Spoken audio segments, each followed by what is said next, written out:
doing it all. We've got our next lesson here. This is going to be a very important one. Instead of barring behind for your barred chords, we're going to bar ahead. So we're going to do the famous 4-finger G chord. So here we go. When doing our typical G chord, we were doing just like this. And it's open on top, just like we have an imaginary finger barring the top 2 strings. And if we go up, well, we have to bar in behind. But now instead we're going to bar ahead. What we do your G, 3rd finger, your ring finger on the 5th fret of the 3rd string, and your pinky on the 7th fret of the top string. Kind of a stretch. It looks like this. Sounds like that.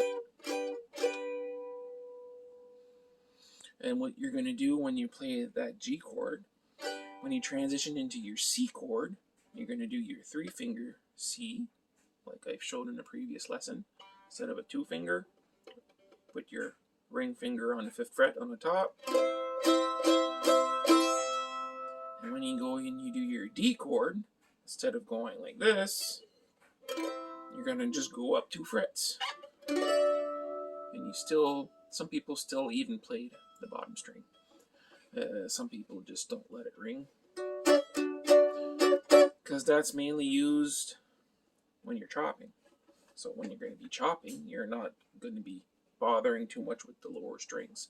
And probably leave them ring out a bit, but not as pronounced as playing open chords. So it's going to sound like a bit like this.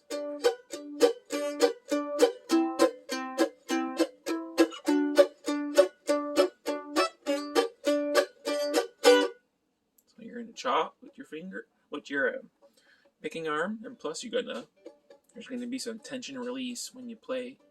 Every time you chop, you're going to press and release, press, release, press, release.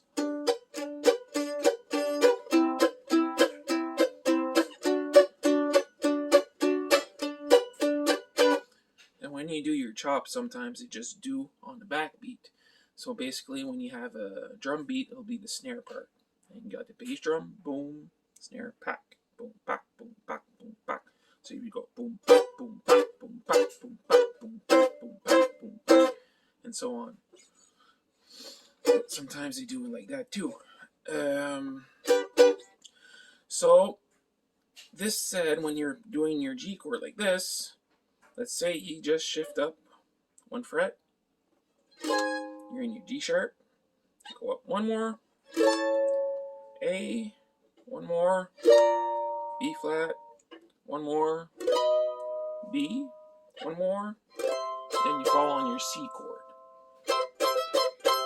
When you end up being on your C chord, you might as well just do your C chord down here and do your C, F, and G. So, because it's going to sound pretty high up there, but normally mandolin players will go up to the B.